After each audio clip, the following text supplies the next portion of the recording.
Efectivamente, el tema de hoy es el diseño inteligente en biología y aquí voy a intentar centrarme. Y como decía Jean-Marc, el fondo del tema es por qué estamos aquí, ¿no? ¿Por qué existe lo que existe? No solo nosotros, sino por qué existen los animales, por qué existen las plantas, por qué existe el universo, por qué existe lo que existe. Y hace siglos, pues esta pregunta se le haría a los filósofos, después se le haría a los teólogos, y en nuestra época pues se le hace a los científicos. Los científicos parece que son los que tienen, o los que nos movemos en el campo de las ciencias, pues tenemos la respuesta a todo, ¿no? Siempre, en todas las culturas del pasado, se atribuyó lo que existe a un ente superior, ¿no? Sea al sol, sea a los dioses mitológicos, sea al mundo de los espíritus, pero siempre las culturas que han pisado la tierra en el pasado pues atribuían lo que existe a algo que iba más allá de nosotros, ¿no? No sabemos cuándo empezamos, cuándo empezó la humanidad, no tenemos memoria histórica de cuándo empezaron los animales y tal. Entonces se atribuía a un hecho de algo o alguien ahí fuera que había organizado las cosas. Y especialmente en nuestro mundo occidental hay una fecha clave que es 1859, ¿no? Cuando un científico aficionado, que era Charles Darwin, un hombre realmente observador, un hombre serio en muchas de las observaciones que hizo, pues publicó un libro que es El origen de las especies por selección natural. Entonces él lo que proponía es que él no se metió con el origen de la vida, pero lo que proponía es que los animales y por último los seres humanos proveníamos de pequeños cambios progresivos a lo largo de ingentes cantidades de tiempo, ¿no? O sea que nosotros seríamos, por ahora, el punto final de esa evolución lenta y progresiva en cuanto a mejoría, ¿no? Nosotros somos más complicados que una ameba o que un pez, pero que habría habido estos cambios lentos y paulatinos de los seres vivientes hasta llegar a nosotros, ¿no? Y esto pues modificado después, porque Darwin realmente ni sabía ni tenía por qué saber cómo era una célula. En la mente de Darwin las células pues era poco más que un amasijo de gelatinoso, o sea, no se sabía nada de lo que había dentro, ¿no? Ni se sabía que la herencia transmitida por unos animales a su descendencia estaba contenida en un código, ¿no? Que es el código genético. En el siglo XIX no se tenía la menor idea de esto, ¿no? Entonces, pero ya posteriormente pues se elaboró lo que se llama la teoría sintética de la evolución, que vamos a ver a continuación. Y entonces, pues a todos se nos enseñó, a mí como a los demás, pues que nosotros somos el resultado de esa evolución, ¿no? Y el concepto evolucionista no solo se aplica a la biología, sino a la psicología. O sea, todo es el resultado de una lentísima transformación con un increscendo en complejidad, ¿no? Y por ahora nosotros seríamos los últimos, ¿no? Pero porque falta mucho tiempo, ya iríamos evolucionando hacia otro tipo de seres, como me enseñaban a mí en la Facultad de Medicina. Entonces, antes de entrar en materia, quiero contar una anécdota que he contado otras veces, pero que yo creo que da una idea del tema y por dónde vamos a ir. Hace ya 22 años, en el año 95, en la Universidad Complutense de Madrid se organizaron unas conferencias realmente con gente de un nivel altísimo, ¿no? Estaba algún premio Nobel, estaba Christian de Duve, que era premio Nobel en Medicina, estaba Stanley Miller, que si alguno de ustedes se ha interesado en el tema de la biogénesis, pues fue el que sintetizó unos aminoácidos a partir de sustancias no biológicas. Estaba Juan Oró, un insigne catalán, ¿no? Bioquímico, que trabajó en la NASA, entonces en España era realmente alguien muy considerado. Y estaban un catedrático de genética, que no era evolucionista, bueno, gente de un nivel altísimo. Entonces, la conferencia magistral estaba a cargo del profesor Oró, de Juan Oró. y su conferencia se titulaba Del helio al hombre. Del helio al hombre. Entonces empezó explicando que había habido un Big Bang, una gran explosión, que la materia en un momento histórico, hace unos 13.500 millones de años, pues estaba a una concentración absolutamente inimaginable para la física que conocemos y que de repente explotó. De ahí pues surgieron primero el hidrógeno, luego el helio, los distintos átomos de la tabla periódica de los elementos y tal. Entonces todo esto estaba en unas nubes, esas nubes se fueron condensando, fueron formando las galaxias, se fueron formando el sistema solar. Hace unos 4.500 millones de años pues se formó la Tierra. Entonces en un océano primitivo, un poco de agua, y en la falda de un volcán pues reaccionaron unas moléculas y se formó la primera célula. Esta célula pues luego fue un animal bicelular, pluricelular, se formó el primer pez, el primer anfibio. De los anfibios por un lado dieron las aves, por otro los mamíferos, y nosotros estamos aquí, después de miles de millones de años. Entonces su moraleja era, pues ya ven ustedes, no somos nada, somos parte de la naturaleza, tenemos que llevarnos bien entre todos, y bien. Entonces somos el resultado de esa evolución a lo largo de miles de millones de años.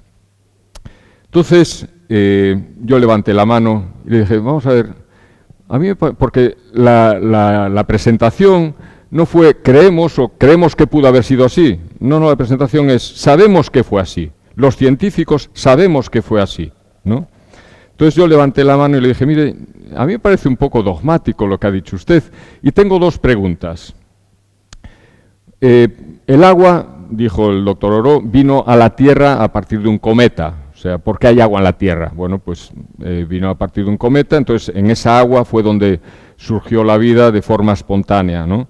Entonces yo le pregunté, vamos a ver, tengo dos preguntas. Una, ¿cuáles son las evidencias científicas de que el agua que cubre los 2/3 de la Tierra vino de un cometa? Y dos, vamos a ver, en el experimento de Miller, donde se formaron espontáneamente unos aminoácidos, exige que la atmósfera sea reductora, es decir, que no tenga oxígeno. Supuestamente en la Tierra primitiva no podía haber oxígeno, porque si hubiese oxígeno, esas primeras moléculas que aparecieron ahí se habrían oxidado y se habrían desintegrado, se habrían hecho inútiles, ¿no? Pero en rocas precámbricas, en los periodos geológicos se dividen en el precámbrico, o sea, antes de que apareciese la vida, y las rocas más antiguas, o sea, rocas que había en la Tierra antes que la vida apareciese. Pero en esas rocas más antiguas que la aparición de la vida, hay restos de limonita, que son hierro oxidado. O sea que hay evidencias de que había oxígeno antes de que apareciese la vida. ¿Cómo puede usted explicar, me puede decir cuáles son las evidencias de que la atmósfera era reductora y de que el agua que hay en la Tierra vino de un cometa? Entonces la respuesta fue, no puedo creerme que usted me dice que soy dogmático. Yo soy cualquier cosa menos dogmático. Es que no puedo explicarme cómo usted me llama dogmático. Y ahí se acabó la respuesta. ¿Por qué no hay respuesta? Porque no hay respuesta. Entonces, yo creo que es importante empezar con unas definiciones. Vamos a ver. ¿Qué es la ciencia y cómo podemos llegar a conclusiones de verdad en cosas de ciencia, ¿no? Y a mí, que trabajo como médico y me gano la vida como médico, no puedo ponerle a una persona una dosis de antibiótico que la va a matar. Yo vivo de la ciencia buena, ¿no? Porque si no, no viviría o estaría en la cárcel. Entonces, ¿y qué es la verdad en la ciencia? La palabra ciencia es del griego episteme, que es conocimiento verdadero, conocimiento que está basado en razones sólidas. Todo saber se puede presentar como un conjunto sistemático de conocimientos racionales cuya validez puede ser demostrada por métodos lógicos o empíricos. ¿Qué es empírico? Porque a veces leemos, no, es que hacen falta pruebas empíricas. Bueno, pues empírico es que está basado o en la experiencia, en los experimentos, o sea, algo que es resultado, llegamos a una conclusión porque se ha hecho un experimento y ha resultado positivo o simplemente porque lo observamos, ¿no? Sabemos que los árboles florecen en primavera. Esto es un hecho científico, ¿no? Porque lo hemos visto. O que el estreptococo se muere con la penicilina, porque lo vemos, ¿no? Ponemos penicilina en estreptococo, el estreptococo se muere. Entonces es un hecho científico demostrado. Y el método empírico-analítico es un modelo de investigación científica basado en la experimentación y en la lógica empírica. O sea, uno hace experimentos, observa cosas y saca conclusiones. Y este es el método que se usa para llegar a conclusiones de verdad en las ciencias naturales, entre ellas la biología. La lógica es un método de razonamiento en el que las ideas o la sucesión de hechos se manifiestan o se desarrollan de forma coherente y sin que haya contradicción entre ellas, ¿eh? O sea, la lógica. Estos son definiciones para asentar la base de qué es verdadero y cómo podemos saber que algo es científico, que algo es serio o que algo simplemente es fantasioso, ¿no? Entonces se llega a conclusiones de verdad en ciencia por el método empírico-analítico, ¿no?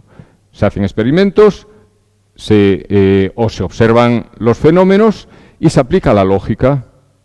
Entonces llegamos a conclusiones de verdad.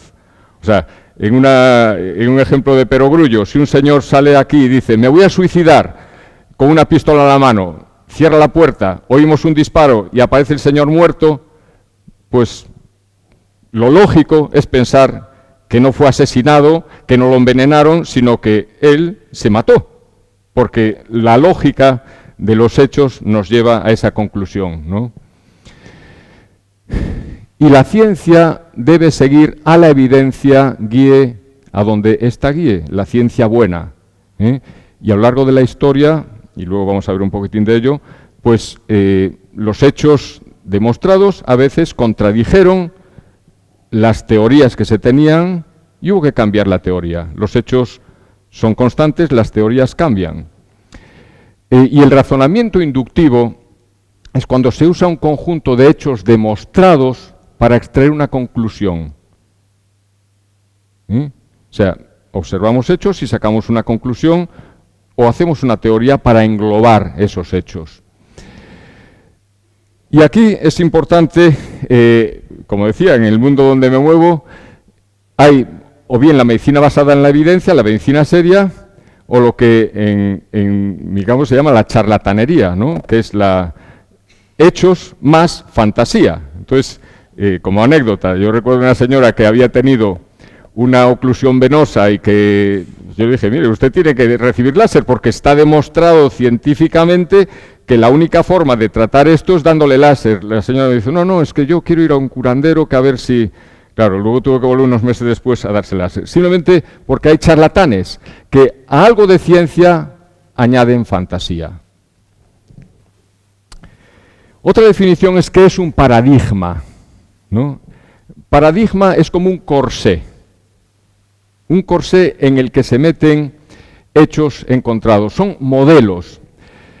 Los logros científicos generan modelos que durante un periodo más o menos largo y de modo más o menos explícito orientan el desarrollo posterior de las investigaciones, exclusivamente en la búsqueda de soluciones para los problemas planteados por esto. O sea, uno hace una hipótesis, ahí se engloban los hechos que se van encontrando hasta que algo la contradice.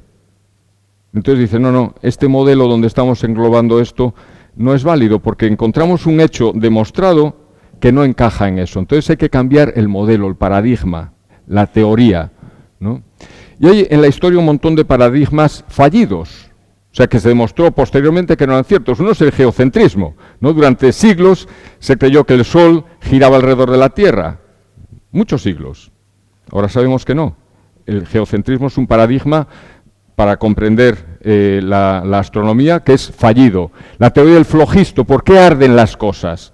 Y se creía que el flogisto era un material, algo que tenían algunos cuerpos que les hacía arder. Hoy sabemos que no es así, ¿no? O la generación espontánea. Hasta el siglo XVIII, XIX, pues uno dejaba un trozo de carne en la calle o en casa y aparecían moscas. Perdón, aparecían gusanos, luego los gusanos se convertían en moscas. Entonces se creía que simplemente los gusanos aparecían por generación espontánea, o sea que aparecían, salían de la nada. Y esto que ahora nos parece una locura, fue la creencia científica general durante muchísimos siglos, que existía la generación espontánea, o sea que surgían del aire, ¿no? Hoy sabemos que, y después del experimento de Pasteur, ¿no?, cogieron un trozo de carne y lo dejaron al aire, cogieron un trozo de carne, lo metió en un matraz y tapó la entrada, y si no entraban moscas, no había gusanos, ¿no? Entonces, la generación espontánea quedó anulada. O la teoría del éter, ¿no? Se pensaba que el éter era una sustancia que rellenaba todo el universo, y hoy también sabemos que no. Son paradigmas que a lo largo de la historia los hechos los han hecho caer, ¿no? Hay hechos científicos demostrados que dicen, pues no podemos encajar eso ahí. ¿Y qué es la biología? La biología es la ciencia que estudia la estructura de los seres vivos y de sus procesos vitales. ¿Y qué es la vida? ¿Qué se define como vida? Pues es un sistema autónomo. Eso significa que nace, crece, metaboliza, responde a estímulos y muere, y replicante, que se puede dividir. Entonces los virus, por ejemplo, no se consideran vida. Por ejemplo, una piedra tampoco, ¿no? Porque por sí solos no pueden replicarse ni tienen mecanismos de metabolismo. Entonces, volviendo a la pregunta inicial, ¿por qué existe la vida? ¿Por qué estamos nosotros aquí? ¿Por qué existen los gladiolos y los lagartos y los peces y las amebas? ¿Es debido a una evolución de las especies? Bueno, pues es lo que nos han enseñado a la mayoría en el colegio, ¿no? Y se sigue enseñando.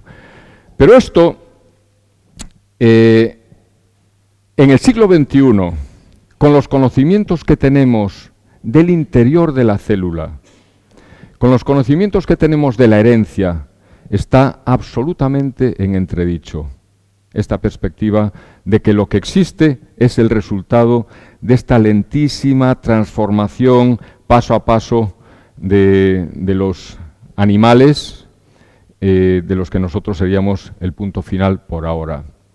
Entonces, vamos a ver una serie de hechos científicos que contradicen frontalmente el paradigma evolucionista, el modelo evolucionista para explicar lo que existe. Entonces, las dudas, bueno, la teoría la definición de teoría es un concepto unificador, y como decía antes, los hechos son constantes, las teorías cambian, en la medida normalmente que se conocen más hechos, ¿no? Bueno, entonces, ¿cuál es la definición de biología? No sé si saben, este es Richard Dawkins, que es uno de los gurús del evolucionismo, ¿no? Es un profesor de biología en Oxford y es absolutamente radical en su perspectiva evolucionista. Entonces, según Richard Dawkins, la biología es el estudio de cosas complicadas que dan la apariencia de haber sido diseñadas con un propósito, pero solo dan la apariencia, es una ilusión. O sea que la biología sería el estudio de los seres vivos que en apariencia están diseñados, pero no están diseñados, es una ilusión, es falso. Quien piense que están diseñados, no. Y entonces la forma en que se ha llegado al incremento en complejidad y se ha llegado a las diferentes especies es por lo que los fundamentos de la teoría sintética de la evolución: mutaciones al azar y selección natural. ¿Qué es esto de mutaciones al azar? Como decía antes, cuando Darwin expuso su teoría, no tenía la menor idea de cómo una célula por dentro. Hoy día, o en los años ya a partir de los 50, sobre todo con el descubrimiento del ADN, de la estructura del ADN, pues se supo que ahí estaba contenida la información de la herencia. Entonces, para que haya un cambio, para que los hijos de una especie sean diferentes, tiene que haber habido un cambio, una mutación. Mutación es simplemente un cambio en el material genético, que hace que los descendientes sean diferentes. Entonces, estos pequeños cambios, junto con lo que se llama la selección natural, o sea que habría habido, y de hecho hay, todos nosotros estamos sujetos a cambios. Nuestro material genético, por la influencia del ambiente, de las radiaciones, de un montón de cosas, tiene errores, ¿no? Tiene cambios con respecto al que heredamos. O sea, nosotros generamos mutaciones que vamos a transmitir. Perdón, que le estaba dando donde no era. Entonces, este es, en síntesis, no lo que dijo Darwin, sino lo que dice la teoría sintética, porque repito que Darwin no sabía de mutaciones genéticas. Darwin habló de selección natural. O sea, para él, las especies en su esfuerzo por adaptarse al medio, pues irían generando cambios adaptativos, y aquellos cambios que realmente fuesen efectivos serían los que pervivirían, ¿no? Y los que serían transmitidos a la descendencia. Es lo que él llamó la selección natural. Dentro de los cambios adaptativos de las especies, aquellas que realmente les hacen adaptarse mejor al medio serían los que pervivirían, ¿eh? Es el concepto de selección natural. Entonces, sería como una rejilla, ¿no? En las especies habría muchas mutaciones, muchos cambios, pero solo sobrevivirían y perdurarían y contribuirían al incremento en la complejidad y en la mejora de las especies aquellos cambios que fuesen mejor para adaptarse al medio. Es decir, un pez que quiere pasar a la tierra, ¿no? Pues aquellos cambios en su estructura o en su... Bueno, Darwin, por supuesto, no sabía dónde estaba el origen de la esencia de un pez, que está en su ADN, ¿no? Pero bueno, que estos cambios harían que fuese capaz de adaptarse al saltar a la tierra, entonces esos serían los que pervivirían, aquellos que fuesen capaces de vivir en los dos escenarios, ¿no? Los anfibios, pero muchos se quedarían por el camino como formas frustradas, ¿no?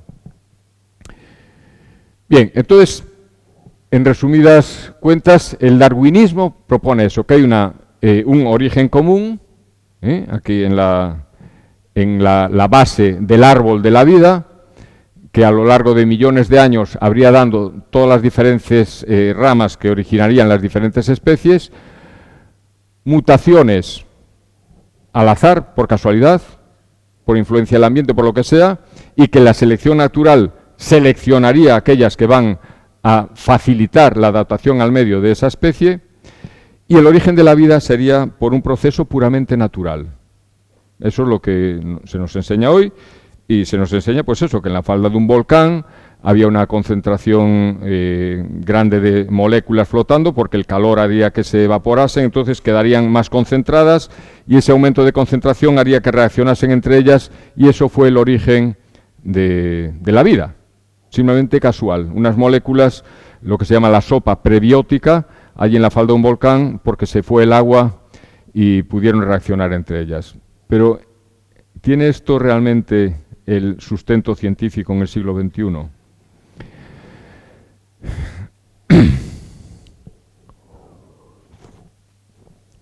La crítica a este modelo de mutaciones al azar y selección natural no es algo nuevo, ni tiene nada que ver con la mística, ni con la religión, ni con la filosofía. En los años 60, un zoólogo francés realmente prestigioso, Pierre Grasset, en La evolución de lo viviente, empezó a cuestionarse si realmente las mutaciones al azar, por casualidad, podrían ser el motor que generó las diferentes especies y especialmente el incremento en complejidad. Y luego vamos a ver por qué. Y en el año 66 hubo una reunión clave en el Instituto Wistar, en los Estados Unidos, y uno de las voces cantantes era este señor, Zuckerberger, que es un francés. Es doctor en filosofía, se murió hace poco, era doctor en medicina y también tenía 2 doctorados, y en matemáticas. Entonces, este hombre planteó hasta el final de su vida la imposibilidad matemática de que las mutaciones pudiesen ser el origen de las nuevas especies. Entonces, estas 2 personas y otras muchos empezaron a lanzar sus dudas de que realmente el mecanismo que se proponía para el cambio de especie, para que nosotros y las demás especies aparezcan, fuese realmente en concordancia con los hechos descubiertos y con las matemáticas, ¿no? Porque las mutaciones solamente producen resultados negativos. Y esto es algo muy importante, ¿no? O sea, ¿por qué hay tanto lío con las centrales nucleares?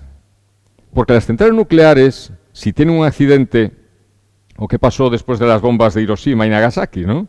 Mucha gente murió en el momento, pero después hubo mucha gente que tuvo un montón de enfermedades, o con la explosión en Chernóbil. ¿Por qué?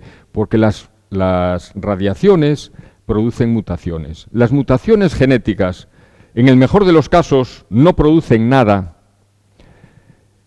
o producen enfermedades, y yo soy testigo de eso, ¿no? Muchas enfermedades, muchas cegueras, sorderas, enfermedades degenerativas son resultado de las mutaciones. O no producen nada, o producen enfermedad, o producen muerte. Las mutaciones positivas, las mutaciones que supuestamente crearían o órganos o funciones mejorados, son una entelequia. No existen. No existen, no se ha visto nunca mutaciones positivas. En las diferentes especies tienen su carga genética. Y esto, pensando que sí, que podían producirlo, se han hecho multitud de experimentos y a las moscas, la drosofila, se la bombardeó con todo tipo de sustancias mutagénicas, con sustancias químicas, con radiaciones ionizantes, con rayos ultravioleta, a ver si había mutaciones producidas que produjesen pues una mosca mejorada o produjesen una mariposa o un pájaro. Bueno, lo único que produjeron fue que se morían las moscas o que le salía una ala en la cabeza o una pata extra o le faltaban patas, pero nunca se produjo ni otra especie ni algo mejor. Todos los experimentos que se llevaron a cabo y que se llevan a veces a cabo para producir mutaciones no producen nada positivo. Positivo en el sentido de algo mejor, algo que posibilita una mejor adaptación al medio o que genera una especie nueva, ¿no? Según la teoría de la evolución, las aves provienen de los reptiles, ¿no? Y de vez en cuando aparecen artículos, no, pues ya se ha encontrado, esto es una pura fantasía, pero el cambio, por ejemplo, entre una escama de un reptil a una pluma de un pájaro es algo tan abrumadoramente complejo, ¿no? Bueno, es algo fantasioso realmente. Bien, hay otro hito en la historia del cuestionamiento del darwinismo. En 1981, Colin Patterson, que era el director del Museo Británico de Historia Natural, estaba dando una conferencia para evolucionistas en Nueva York, en el Museo de Historia Natural de Nueva York. Entonces dijo, vamos a ver, llevo toda mi vida estudiando la evolución. ¿Puede alguno de ustedes decirme algo en la evolución que realmente sea verdad? Que estemos seguros, que se haya demostrado de forma irrefutable. Hubo un silencio sepulcral en la sala, ¿no? Y luego una persecución tremenda contra Colin Patterson. Bien, en el año 86, un bioquímico australiano, Michael Denton, agnóstico, publicó otro libro, que es La evolución, una teoría en crisis. Evolution, a Theory in Crisis. Este libro, pues, han intentado ocultarlo, pero, vamos, está en las librerías, La evolución, una teoría en crisis. Este hombre no tiene nada que ver con la religión, es un agnóstico absoluto y declarado. Y termina el libro diciendo, en último término, la teoría darwinista de la evolución no es ni más ni menos que el gran mito cosmogónico del siglo XX. Después de eso, ya últimamente ha habido una explosión de publicaciones. Digamos que se le perdió el miedo a demostrar los hechos o a hablar de los hechos que ponen en tela de juicio el darwinismo y el evolucionismo en general, porque no es lo mismo darwinismo que evolucionismo, y luego vamos a ver un poquitín de ello.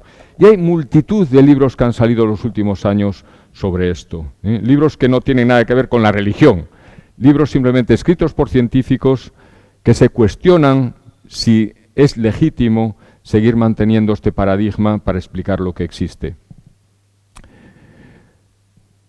Bien, entonces parte de esta charla está basada en los puntos del Dr. Woodward en cuanto a cuáles son algunas de las razones por las que el darwinismo no debe de seguir siendo el paradigma científico biológico. Entonces, y el primer punto es el origen de la vida. En el año 53, Stanley Miller, que era un joven doctorando, tenía 23 años me parece en aquel momento, un hombre realmente inteligente, hizo un experimento que cuando yo estaba en primer año de medicina me dijeron, bueno, sabrán ustedes que ya se ha conseguido vida en laboratorio. Todos nos quedamos, pues será así si nos lo dicen así. Bien, lo que había hecho Miller fue mezclar 4 cosas, que es agua, amoníaco, metano e hidrógeno, pasó una corriente eléctrica y efectivamente se formaron algunos de los aminoácidos esenciales. En las proteínas de la vida, en las proteínas que posibilitan la vida, hay 20 aminoácidos esenciales, que son lo que se llama levógiros, o sea, que están mirando hacia la izquierda en su estructura molecular, atómica. Entonces consiguió efectivamente algunos aminoácidos, no los 20 ni mucho menos, algunos. E inmediatamente tenía que sacarlos porque, por supuesto, en una atmósfera sin oxígeno, pero simplemente como cayesen en el agua, se desintegraban. Entonces, esto despertó un entusiasmo tremendo de que ya si se pueden generar aminoácidos, pues a lo mejor ya se puede explicar que hubiesen aparecido las primeras proteínas y a lo mejor, pues sí, la vida a lo mejor pudo aparecer espontáneamente, ¿no? Pero todo este entusiasmo del principio se quedó en nada, especialmente porque no hay ninguna evidencia de que la atmósfera en un principio fuese reductora, o sea, que no hubiese oxígeno, sino hay evidencias justo de lo contrario, de que ya había oxígeno antes de que la vida apareciese. Y luego otra cosa importantísima, estos aminoácidos que se formaron no forman cadenas funcionantes. Vamos a ver, una proteína funcionante es una cadena, como si fuesen eslabones de diferentes aminoácidos, pero luego están doblados sobre sí mismos en lo que se llama la estructura terciaria. Pero es que ni estructura terciaria ni estructura primaria no se enlazaban entre sí. O sea, no había formación de proteínas. En los años 60, en la continuación de esto, Fox consiguió, pues sí, formar lo que se llaman los proteinoides de Fox, que eran unas masas amorfas de aminoácidos totalmente afuncionantes, totalmente no funcionantes.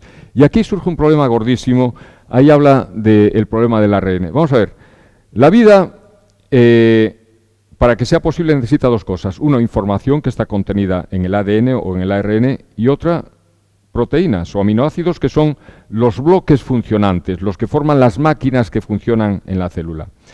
Pero es que, aunque hubiese habido, que nunca se consiguió un experimento donde se formasen ARN. ARN es más sencillo que el ADN, ¿no? Pequeñas cadenas de ARN. Nunca se consiguió ARN espontáneamente.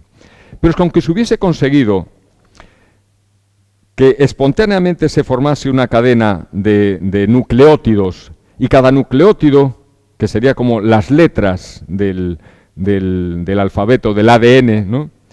Está formado por un azúcar, la ribosa o la desoxirribosa, por un ácido fosfórico y por una base nitrogenada. Estas cosas espontáneamente no reaccionan entre sí, pero aunque hubiesen reaccionado y se hubiese formado una cadena, esa cadena tiene información, pero para que esa cadena exprese la información que tiene, necesita la acción de proteínas, de enzimas.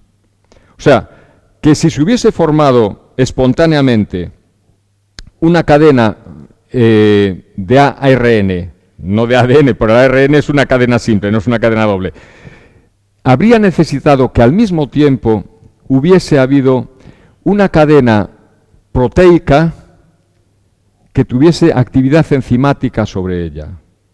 O sea que, ¿qué fue antes? Pero es que a su vez la cadena proteica está codificada en el ADN.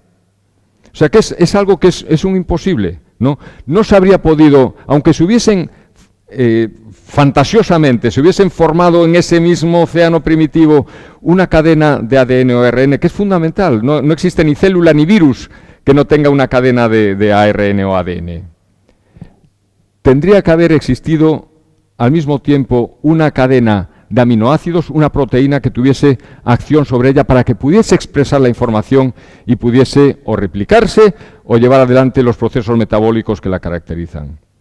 Entonces es algo sencillamente fantasioso. Y luego vamos a ver a alguien que trabajó toda su vida en eso. Bien, la vida es increíblemente compleja. Es que las células, las bacterias más sencillas, tienen, por ejemplo, el Escherichia coli, que es una bacteria intestinal, tiene 4.288 genes funcionantes. Pero es que cada gen no es una letra de ADN, no una letra del ADN. Hay 4 letras, ACTG, adenina, citosina, etc. Entonces, cada gen es como una frase, pero una frase con muchas letras, y una frase perfectamente en el orden adecuado.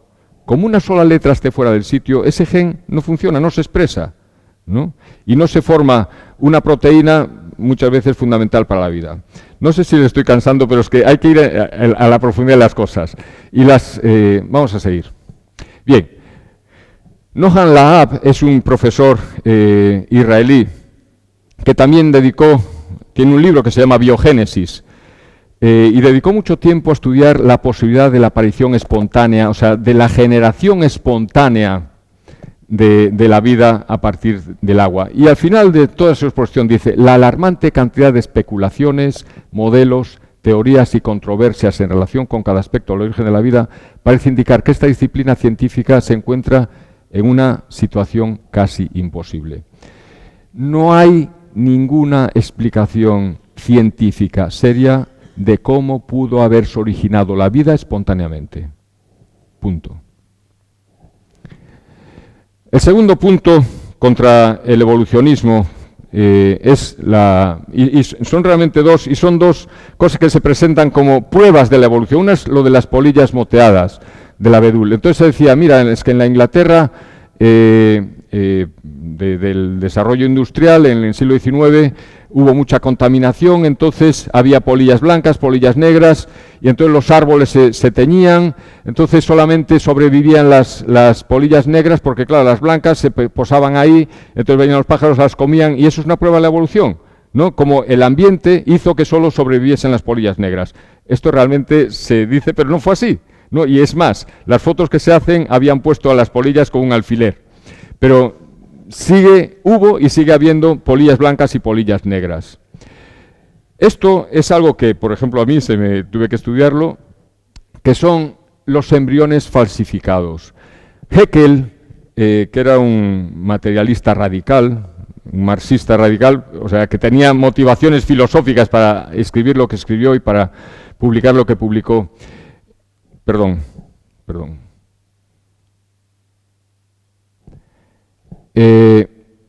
Presentó estos dibujos de lo que es el desarrollo embrionario de diferentes especies, de un pez, de una salamandra, de un cerdo y un humano y tal. Bueno, entonces dijo, mirad, son todas iguales, o sea, todos nos desarrollamos igual, son el resultado de nosotros, pues al principio nos desarrollamos embrionariamente igual que las demás especies, o sea que hay ahí una raíz común. Pero la realidad es que lo que él pinta así, ya desde el principio hay una diferenciación tremenda entre los embriones de las diferentes especies, ¿no? Este sería un embrión humano, este el de una gallina, o sea, pretendiendo mostrar que había una similitud que demostraría esta herencia común, este origen común, estaba faltando a la verdad, porque en el periodo embrionario en el que él marcaba ya hay una diferenciación muy grande entre las diferentes especies. Pero todos empezamos de un huevo, ¿no? Además, otra cosa prodigiosa para pensar un día con calma es el desarrollo embrionario, ¿no? Que es algo absolutamente sobrecogedor. Ustedes piensan en un huevo, que hacemos una tortilla, pero un huevo se le dan unos cuantos días y un poco de calor y de ahí sale un pollito, con sus plumas, sus huesos, sus escamas, su cerebro, sus ojos, su pico, de la clara del huevo, que es algo amorfo, ¿no? Simplemente hay ahí un programa que hace que se desarrolle y que de un huevo que nos comemos salga un pollito que es un ser autónomo. Pero bueno, eso es otro tema. Bueno. Otro de los puntos contra la visión evolucionista son los fósiles. Se dice, bueno, si ha habido una evolución, entonces en el registro de los fósiles tiene que haber multitud de seres intermedios, ¿no? O sea, si las aves vienen de los reptiles o si los mamíferos venimos de los reptiles, pues tendrá que haber multitud de seres frustrados, ¿no? Que en este camino evolutivo pues vivieron por un tiempo pero no estaban bien adaptados y tal. Pues falso. Falso. No aparecen seres intermedios en el registro fósil. Aparecen las especies perfectamente formadas y luego desaparecen, o no, porque aparecen fósiles de animales vivientes, ¿no? Pero no hay este encadenamiento lento de que a un lagarto le fueron creciendo poco a poco los brazos hasta convertirse en un pájaro. No aparece en ningún sitio en el registro fósil. O que un pez poco a poco le fueron saliendo patas para convertirse en un anfibio o en un reptil. No aparecen seres intermedios en el registro fósil. A veces intentan meter hacia la fuerza. Aparece un fósil en China y se compara con... Se parece un poco y tal. Pero realmente, y aquí quiero hacer una pequeña digresión. Hay dos grandes perspectivas en el evolucionismo ortodoxo, digamos, que es la perspectiva europea de Dawkins y estos, que hablan que sí, que hubo ese cambio progresivo y lento, pero los paleontólogos, los que estudian los fósiles, y entre ellos Stephen Jay Gould, de la escuela norteamericana, dice, no, lo que pasó es lo que se llama el equilibrio puntuado. ¿Qué es el equilibrio puntuado? Pues un tiempo muy largo donde no hay cambios y de repente, ¡pum!, en un sitio aparece una especie nueva. ¿Por qué? Porque él era consciente, que se ha muerto, de que no hay esta progresión en los fósiles. Entonces había que matizar la teoría de la evolución. No ha habido esos cambios lentos y progresivos, sino que ha habido un equilibrio puntuado donde aparece repentinamente una especie nueva. Y los Dawkins y todo esto dicen que los otros están equivocados. Pero la realidad es esa, que cuando aparecen fósiles o en el ámbar aparecen insectos, son o seres que viven ahora o seres perfectamente formados, pero que no hay eslabones intermedios en el registro fósil. Entonces, el patrón de los fósiles es eso, una aparición abrupta y estasis, estabilidad. No hay cambios. Aparecen las especies y ahí, aparecen de repente y ahí se quedan. Bueno, hay otra cosa importante en el registro fósil, que es... ¡Qué barbaridad! Lo que se llama la explosión cámbrica. La explosión cámbrica es que, y de lo cual hay un registro importante en los esquistos de Burgess en Canadá, es que de forma repentina aparecen multitud de seres multicelulares y con formas totalmente diferentes, no escalonadas, no enlazadas por pequeños cambios, sino la explosión cámbrica es la realidad histórica del registro fósil. Una aparición abrupta de infinidad de formas diferentes de vida que quedaron sepultadas. Vamos a ir un poquitín más rápido porque nos está pasando el tiempo. Entonces, ya desde el principio, esos seres de la explosión cámbrica eran seres tremendamente complejos, pluricelulares y con formas biológicas muy complejas. Bueno, muy rápido. Durante mucho tiempo pues habla de que la mayoría del ADN es ADN basura porque serían los vestigios de todos los animales de los que procedemos, pero la realidad hoy día es que sabe que el ADN basura no es ADN basura. Es ADN que no se expresa, que no son lo que se llama exones, pero tienen funciones reguladoras. ¿no? Y, por ejemplo, en el desarrollo embrionario es algo fascinante cómo de una sola célula, cada uno de nosotros proviene de una sola célula fecundada, que empezó a multiplicarse, ¿no? Empieza a salir el pelo, los ojos, el corazón, el cerebro, todo de una sola célula. ¿Y quién regula eso? En la propia carga genética de ese óvulo fecundado están los exones, lo que hace que se formen las proteínas que hacen las funciones vitales, y aquellas otras partes del ADN que son reguladoras, que tienen funciones reguladoras. No existe el ADN basura. Y se van conociendo poco a poco las funciones del ADN que se considera basura. El sexto punto, y este es importantísimo, es de lo que habla el doctor Behe. En el año 96 publicó su primer libro, que es La caja negra de Darwin. Y fue en respuesta a algo que Darwin mismo había propuesto. Darwin, en su libro El origen de la especie, dice: si pudiera demostrarse que ha existido un órgano complejo que no pudo haber sido formado por numerosas y ligeras modificaciones sucesivas, mi teoría fracasaría por completo. Palabras de Darwin. Entonces, Behe dice: ajá, yo soy bioquímico, es profesor de bioquímica en la Universidad de Lehigh, en Pensilvania, en los Estados Unidos. Y dice: vamos a ver, yo estoy viendo dentro de la célula continuamente multitud de máquinas moleculares, proteínicas, que o bien todo estaba desde el principio o nunca habría podido funcionar. Y él pone el ejemplo de una ratonera, de una trampa para ratones, ¿no? Y dice: vamos a ver, una trampa para ratones tiene una plataforma de madera, supongo que las habréis visto, ahora como ya casi no hay ratones y vivimos en ciudades, tiene un muelle, tiene algo para sujetar el muelle hasta que venga el ratón, etc. Bien, si no están todas esas cosas desde el principio, lo más básico nunca puede funcionar. Como él expresa, vamos a ver, si pones una tabla, el ratón tropieza, pero no se muere, ¿no? O sea que desde el principio tuvieron que estar todas las partes juntas, no ir poco a poco añadiéndose cada parte, porque si no, nunca habría funcionado una máquina para cazar ratones.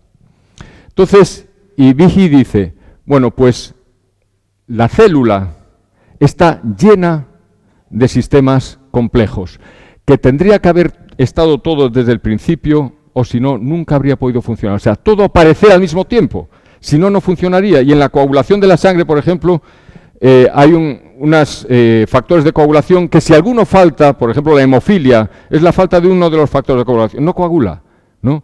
Tienen que estar todos desde el principio, o si no, no hay función. Bien, en cuanto a la retina, que es un poco mi área, es la misma cosa. Vamos a ver. Dentro de la célula fotorreceptora hay unas moléculas, el 11-cis retinal, que se mezcla con la opsina y se forma la rodopsina. Bueno, pues empieza una cascada de activaciones de unas moléculas a otras que acaba con que se abren los poros de la célula, y la diferencia de iones a un lado y otro de la membrana hacen que se origine una diferencia de potencial y una señal eléctrica. O sea, lo único que hace una célula de la retina es mandar una señal eléctrica. Para que se genere esta señal eléctrica, que luego es interpretada en el cerebro, o sea, que no es la retina la que ve, quien ve es el cerebro, porque interpreta una secuencia determinada de señales eléctricas. Para que se produzca la señal eléctrica, tiene que haber toda esta activación de unas moléculas a otras, para que al final se abra el poro, se establezca la diferencia potencial entre el exterior y el interior, y sale una señal eléctrica. Entonces, no hay una explicación evolucionista paso a paso para explicar la aparición de la visión. O está todo ahí a la vez desde el principio, o no hay forma. O sea, la rodopsina, si no está dentro de la membrana, o si no está el GMP cíclico, no se abre el poro. Y si no se abre el poro, no hay señal eléctrica. Todo tiene que estar ahí desde el principio. Todas las moléculas tienen que estar desde el principio. Otro ejemplo impresionante de lo que es la complejidad de las cosas a nivel celular es el flagelo bacteriano. Las bacterias se mueven porque tienen como un motor, que en el medio líquido pues les permite desplazarse. Bueno, pues ese es realmente un motor de proteínas, que está compuesto por 20 proteínas diferentes y otras 30 proteínas reguladoras. Está impulsado por una bomba de protones, y lo que es el rotor, lo que es el rotor, gira como unas 6.000 revoluciones por minuto. Pero luego tiene una serie de cojinetes o cosas de esas, como se llaman, que hace que lo que es el flagelo se mueva como a 200 revoluciones por minuto. Es realmente un motor, como un motor fuera borda, con todas las proteínas diferentes en su sitio para poder generar la función. Entonces, Behe vino con el concepto de lo que se llama la complejidad irreductible. Entonces, dice Behe, cuando digo que algo es irreduciblemente complejo, me refiero simplemente a un sistema compuesto de varias partes interactivas, bien ajustadas, que contribuyen a la función básica, en la que la eliminación de cualquiera de las partes lleva al sistema a no funcionar. Y la célula está llena de sistemas irreduciblemente complejos, que tuvieron que estar todas las partes ahí desde el principio. En el flagelo, si no está todo ahí, o sea, un motor que da vueltas si no tiene toda la cola, no funciona. O una cola sin motor no funciona. Todo tiene que estar ahí desde el principio. ¿Es la evolución la mejor teoría? No. Y de forma sintética, el darwinismo no tiene una respuesta científica para el origen de la vida, de forma espontánea, no tiene una respuesta para el origen de las especies y la diversidad de las especies. Las especies no pueden provenir unas de otras por mutaciones al azar, porque las mutaciones no producen algo mejor. Y no tiene una respuesta para la complejidad de la vida, para las máquinas intracelulares. No hay una respuesta progresiva para explicar la complejidad de las máquinas que están funcionando dentro de la célula. Pero el darwinismo no es sinónimo de evolucionismo. Y precisamente porque el darwinismo está en tela de juicio, hay otras muchas supuestas posiciones evolucionistas, no darwinistas. Entonces, Dawkins es absolutamente, pero voy a ir rapidísimo en algunas. Stuart Newman con la originación de la forma organísmica, o sea, ¿por qué aparecen las diferentes formas orgánicas? ¿Por qué hay estrellas de mar que tienen todas esas patas, o hay pájaros, o hay peces, ¿no? ¿Qué es lo que hace que aparezcan las diferentes formas de los organismos, ¿no? Si todos provenimos del mismo? ¿Cómo pudieron haberse originado las diferentes formas morfológicas? Bien, esto es lo que habla este hombre, la formación y propone no estos cambios progresivos, sino la presión sobre el tejido embrionario sería lo que originaría estas cosas. Otra es el neolamarquismo. No sé si se acuerdan de Carl Sagan. Ella es la mujer de Carl Sagan y él es el hijo de Carl Sagan, que proponen un mecanismo que no es el darwinista. Proponen lo que se llama la simbiogénesis, o sea que la progresión, los cambios de especie vendrían no de las mutaciones al azar, sino de la mezcla del material genético de diferentes seres, o sea que vendrían bacterias que se juntarían, que aportarían su material genético, vendrían otras, y así, aportando el material genético de diferentes especies, sería el mecanismo de la evolución. Vamos a ver, este es un español que es absolutamente antidarwinista, Máximo Sandín. Y él propone que sí, que ha habido una evolución, pero que ha sido por los virus. O sea, lo que habría aportado la nueva información para generar nuevas funciones, órganos, serían la carga genética que aportan los virus. Los virus serían el mecanismo de la evolución. Otros proponen la autoorganización de la materia, o sea, que la materia tendría su capacidad intrínseca de autoorganizarse y ir progresando. Bien, ¿qué es la teoría del diseño inteligente? Ya que para Michael Behe y para otros muchos biólogos la teoría de la evolución darwinista no puede encajarse con los hechos de la ciencia, han propuesto una alternativa para explicar la biología, para encuadrar en ella la biología. Vamos a ver, una perspectiva filosófica dentro del evolucionismo, lo que se llama el naturalismo científico. El naturalismo científico es la presuposición filosófica de que todo hay que explicarlo de forma natural, de que no se puede dar cabida a una inteligencia exterior. O sea, todo lo que existe tiene que tener alguna explicación natural, por la física y la química, por las leyes de la física y de la química, que serían las que generarían habrían generado en el pasado todo este aumento de complejidad. Pero ante la imposibilidad y ante la crítica fundada de cada vez más biólogos. Dicen, señores, es que estamos en un callejón sin salida. No podemos explicar las cosas que hay en la biología desde una perspectiva darwinista. Entonces ha salido la teoría del diseño inteligente. ¿Qué es el diseño inteligente? Vamos a ver. A la derecha se ve una cara de una montaña que uno ve ahí y dice, pues sí, pues parece que es una cara, o a veces cuando se ven las nubes dice, pues mira, eso tiene una forma como de oveja, como si fuese unas ovejas, o parece ahí en esa montaña que se ve como una cara, tal. O sea, hay apariencias de diseño, ¿eh? Pero, perdón, esto sería una apariencia de diseño, porque sabemos que esto no fue diseñado, que esto es el resultado del viento, de la lluvia y tal, que fueron erosionando las rocas.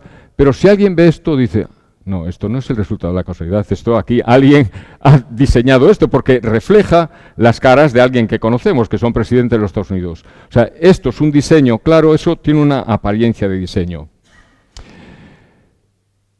El diseño inteligente se refiere cuando aparecen partes organizadas para una función determinada. Y la inferencia de diseño, o sea, el asumir que algo está diseñado, por ejemplo, antes Jean-Marc hablaba de las flechitas. Vamos a ver, si por un camino encontramos un palo, y en el palo, en la punta, aparecen como otros dos palitos, bueno, podemos decir, bueno, esto parece que es una flecha, a lo mejor alguien lo puso aquí para indicar algo, ¿no? O sea, tenemos dudas de si está diseñado o no, de si es fruto de la casualidad, del viento que tiró allí las ramitas y tal, pero si encontramos un motor de un coche abandonado no tenemos ninguna duda. El motor ha sido diseñado, ¿eh? Bien, cuantos más elementos tenga eso que estamos observando, más fácil es llegar a la conclusión de diseño. O sea, la conclusión de diseño no es una conclusión metafísica ni filosófica, sino que es el resultado de la lógica por la que podemos observar los fenómenos naturales. Hay cosas que sabemos que están diseñadas. Este edificio está diseñado, no apareció por sí mismo, ¿no? Esta silla está diseñada. El hierro y la madera no se organizan para formar una silla, ¿no? Y todo el mundo está de acuerdo en que algunos aspectos de la biología parecen estar diseñados. Entonces, si vemos las cuevas de Altamira, pues no pensamos que estos dibujos son el resultado pues del tiempo, de la lluvia, de la filtración de sustancias. No. Sabemos que esto es diseñado, ¿por qué? Porque reflejan cosas que conocemos, bisontes, animales, personas, ¿eh? O sea que el diseño no es una conclusión metafísica, es un resultado de la observación de cosas complejas que sabemos que no han aparecido por casualidad. Bien, entonces este es el proyecto SETI, que se están buscando señales del mundo exterior a ver si aparecen otras civilizaciones. ¿Y cómo se buscan? Pues a ver si hay una secuencia que nos llevaría a pensar que efectivamente hay algo ahí fuera que está intentando comunicarse por una secuencia de sonidos, ¿no? Entonces, si aparece una secuencia de alguna forma que tiene pues diríamos, oh sí, pues parece que están intentando comunicar una inteligencia exterior, ¿no? Porque tiene una secuencia especial. Y el código genético es eso, es un código. Son 4 letras que están, la diferente de estas letras transmite un mensaje. Pero hay otros códigos. Está el código Morse, que son puntos y rayas, donde la diferente combinación de puntos y rayas representan las diferentes letras y así alguien transmite mensajes. Está el código Braille de los ciegos, está el código de los ordenadores de ceros y unos, donde las diferentes combinaciones de ceros y unos pues representan las diferentes letras, números, etc. Bien, el ADN contiene información. El ADN es un código que tiene información. En toda la experiencia humana, en toda la experiencia humana, los códigos siempre han sido el resultado de inteligencias intentando comunicar información de formas diferentes. Detrás de cualquier código, detrás de cualquier información, hay inteligencia. En el ADN humano, por ejemplo, hay 3.000 millones de letras. 3.000 millones de letras es el equivalente a una biblioteca que tuviese 1.200 libros, 1.200 libros del grosor del Quijote. Ese es el libro de instrucciones. Pero es que si una sola letra un nucleótido está fuera de sitio, es posible que eso genere una proteína que no funciona y que eso haga imposible la vida de esa persona. En 3.000 millones de letras, a veces basta una letra, una mutación en una proteína fundamental para la vida que haga imposible la vida de esa persona o que le genere una enfermedad seria. Y la información es crucial en biología. La información no tiene que ver con el material en que está contenida. O sea, la información es algo inmaterial, ¿eh? O sea, la información no tiene que ver con el papel, con las propiedades físicas del papel, que es celulosa, ni con las propiedades físicas de la tinta. No, esos son medios en los que está transmitida la información. O sea, uno puede recibir un papel de celulosa y unas letras con tinta y puede echarse a reír, si le han dicho que le ha tocado la lotería, o puede echarse a llorar. Si las letras ahí ajustadas le dicen pues que se le ha muerto su padre. O sea, que la información es algo inmaterial, no tiene que ver con el sustrato que la sustenta. Bien, el ADN sustenta información. Tiene un código, tiene unas señales, tiene unas órdenes ahí codificadas. Y en toda la experiencia humana sabemos que siempre detrás de una comunicación de información hay una inteligencia. Si uno se encuentra en una playa en la arena, Juanito ama a Pepita.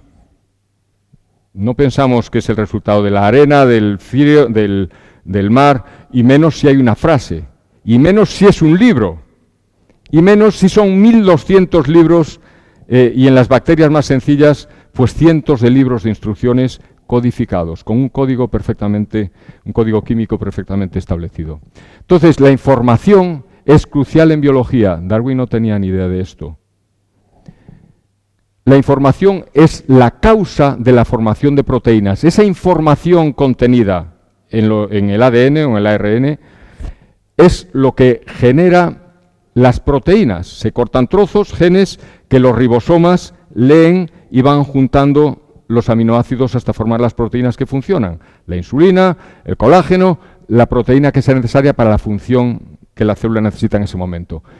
¿Cuál es la causa de la aparición de información? Siempre una inteligencia.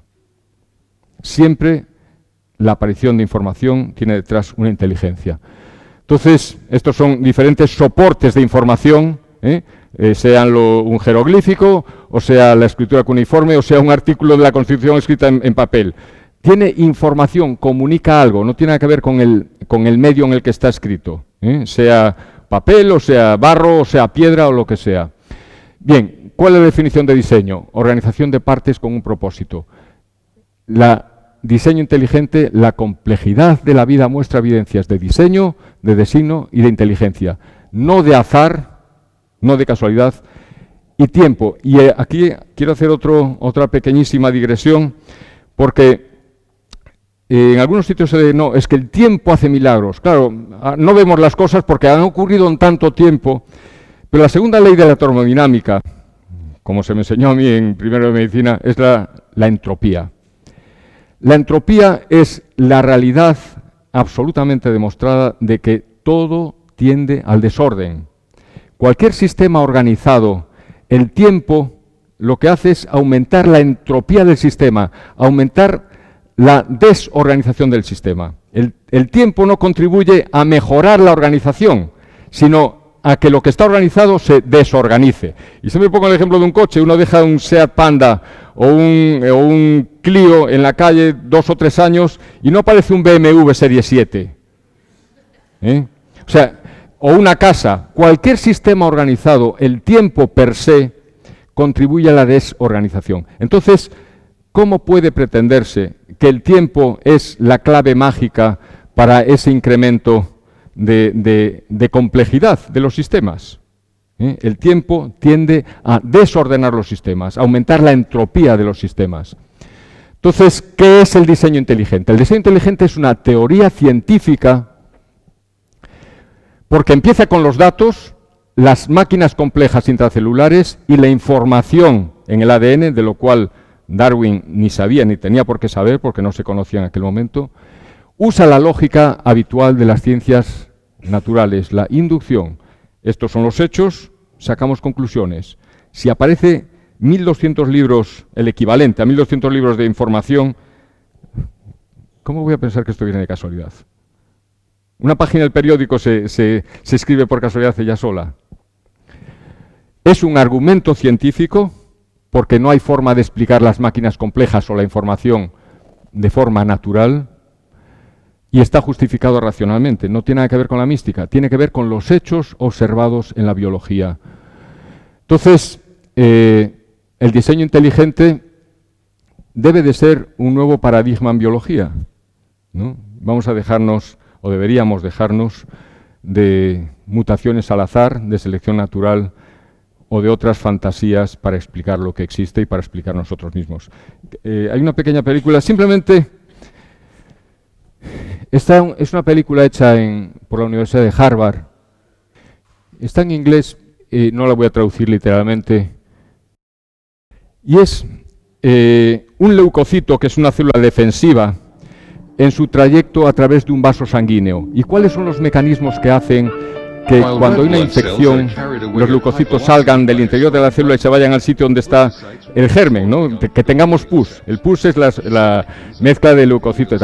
Y entonces los leucocitos van circulando tranquilamente por los vasos sanguíneos y van recibiendo información, ¿no? Está en contacto con las células endoteliales, con la célula del vaso que recubren los vasos. Los vasos no dejan salir la sangre porque son impermeables. Bueno, pues están recubiertos de lo que se llaman las células endoteliales.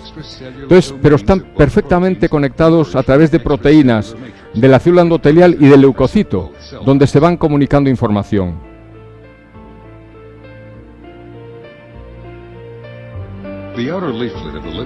Esto es la superficie externa de la célula, ¿no? La membrana.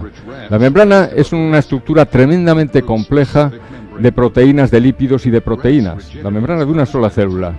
Entonces, ahí pues van circulando diferentes células que están receptoras y para comunicar información a los leucocitos. Cada una de estas bolitas serían proteínas, cadenas de proteínas, ¿no?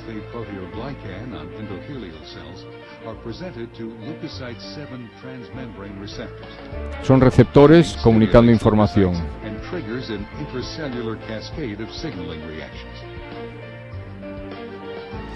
En el interior de la célula, las células tienen una cierta forma o consistencia porque tienen unas estructuras que las soportan como si fuesen andamios, ¿no? Que no hacen que se aplaste todo como si fuese gelatina.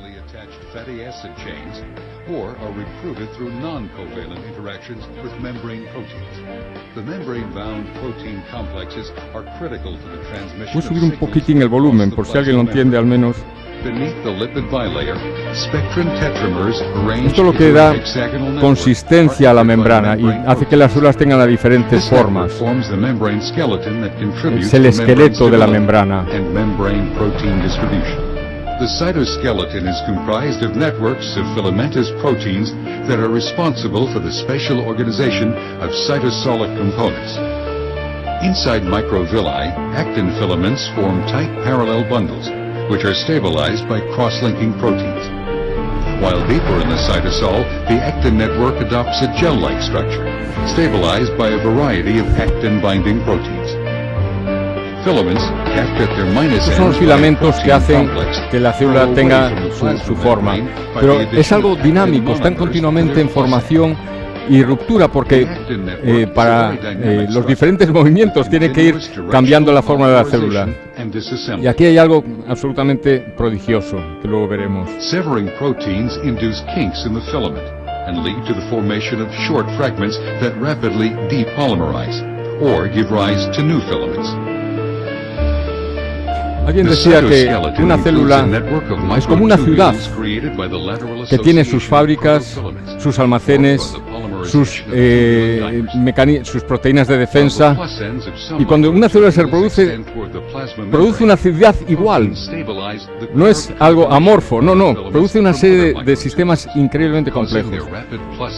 Estos son los canales. Esto es la quinesina, es una proteína que literalmente es así. Tiene patas y se va moviendo por la célula transportando vesículas que han sido producidas en otro sitio. La kinesina. Membrane-bound organelles like mitochondria are loosely trapped by the cytoskeleton. Mitochondria change shape continuously, and their orientation is partly Las mitocondrias dictated by their interaction son with las proteins. centrales nucleares de las células. All the O sea, en las mitocondrias se producen, se degradan, pues la glucosa, se degradan las cosas que comemos y producen energía, la energía que necesita la célula para las diferentes funciones que esa célula específica realiza, que son diferentes en una célula intestinal, que una célula del corazón, que una célula del cerebro. Pero la energía la aportan, lo mismo que aquí nos llega por los cables de la energía que se produce en una central nuclear o en un salto de agua, pues las mitocondrias son las que producen esa energía. Esos son los ribosomas que están recibiendo la cadena de información y están generando proteínas. Esas proteínas que se almacenan o salen y las células del páncreas pues generan la insulina que sale y permite que entre la glucosa en otras células para poder ser alimentadas. The synthesis of cell-secreted and integral membrane proteins is initiated by free ribosomes, which then dock to protein translocators. Bien, ahí están los ribosomas, que son los que leen la información que llega y van produciendo las proteínas, van uniendo los aminoácidos y produciendo las proteínas que se almacenan, dependiendo del tipo de célula que sea, para la función que esa célula tiene dentro del organismo. Yo creo que aquí podemos dejarlo, si no nos vamos a prolongar demasiado. Vamos a dejarlo aquí. Simplemente que la célula es una estructura de una complejidad tan pasmosa y que evidencia diseño. No aparenta, sino que evidencia diseño. Y tarde o temprano va a tener que cambiar el paradigma, porque es insostenible el evolucionismo en cualquiera de sus ramas. Darwinismo, o neolamarquismo, o por los virus, o simbiogénesis, o lo que sea. No se puede explicar lo que existe por estos cambios progresivos.